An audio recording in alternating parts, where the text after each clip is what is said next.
Sveiki, bendruomenės nariai. Prisipažinsiu, apsileidau ir jau kurį laiką nebeįrašinėjau video.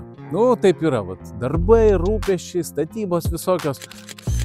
Ir šitą pirmą video po pauzės nusprendžiau įrašyti jums, saviems žmonėm. Ir apie ką aš šiandien pakalbėsiu? Pakalbėsiu apie savo tokį video, kurį kėliau prieš 1,5 savaitės.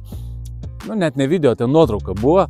Nuotrauka, kurioje iškelta problematika pensijų. Tai reiškia, kad dabar žmonės išeina 65 metų į pensiją, dar kol kas ne 65, bet jau porą metų liko, 1,5 gal metų, ir išeis 65 metų ir vyrai, ir moterys.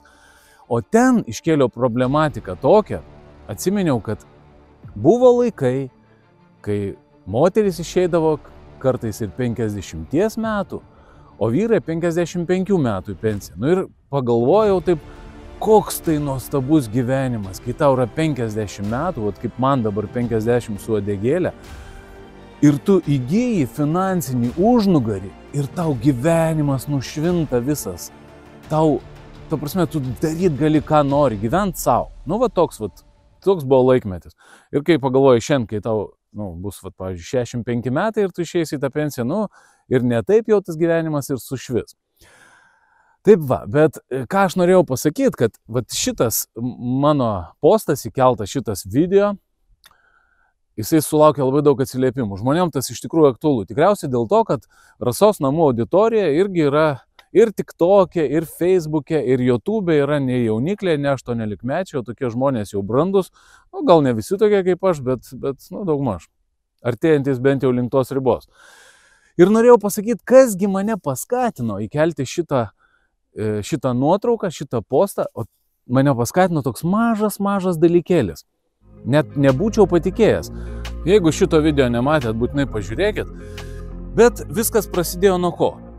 Atsidariau aš tokį Esvės varžtų, tokią dėžutę varžtų. Tai yra prestižinė tokia firma.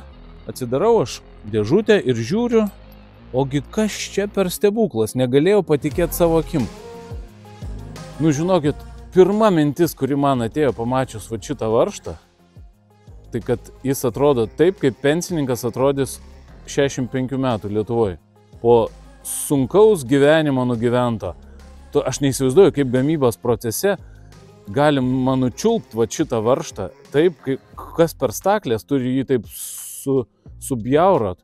Kas per gyvenimas, kas per sistema turi būti, kad iš gražaus varžto, iš tokio dailaus, tokį, kokį sutvėrė gamta motulė, pasidarytų toks.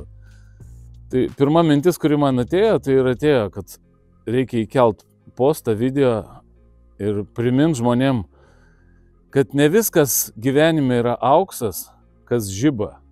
Ir ne kiekviena firma, kuri skelbėsi, kad labai jau čia prestižinė, labai jau čia prabangi, labai jau geri varžtai, kad kiekviena firma yra patikima. Aš kiek Esvės varžtų esu sukęs ir po kelių metų patikrinęs, labai didelė dalis buvo nušokinėjus. Ypač ant terasų ir ypač kai lentos biški storesnės ir pasiraitojos. Skraido tie Esvės varžtai lygiai taip pat kaip ir paprasti. Tai bet, kaip sakoma, ne apie Esvės varžtus yra šitas video apie mūsų gyvenimą. Ir apie tai, kad nereikia pasitikėti ir galvoti, kad mums kažkas kažką skolingas ir kažkas kažką padovanos. Ir ne viskas iš tikrųjų gyvenime yra taip, kaip mums skelbia. Žmogus padaromas taip, kaip šitas varžtas. Nučiulpiamas ir pasitikėti gali tik tai pačiu savim. Ką tu pats savo pasiruoši, kaip gerai pasakė Giedrius, mūsų bendražygis komentarė. Gerai pasakė Giedriau, kad ką tu pats savo pasidarysi, tu tą ir turėsi. Ir nereikia pasitikėti kažkuo, kad kažkas tau kažką ant lėkštutės atneš.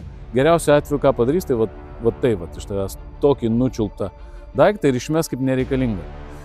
O šito varžto aš, man atrodo, neišmesiu, o pasidėsiu į lentyną pas save namie. Atminčiai. Tai broliai ir sesės, einu darbuotis toliau. Laikas nelaukia, vasara artėja, o jums geros dienos ir pasimatysim netrukus vėl.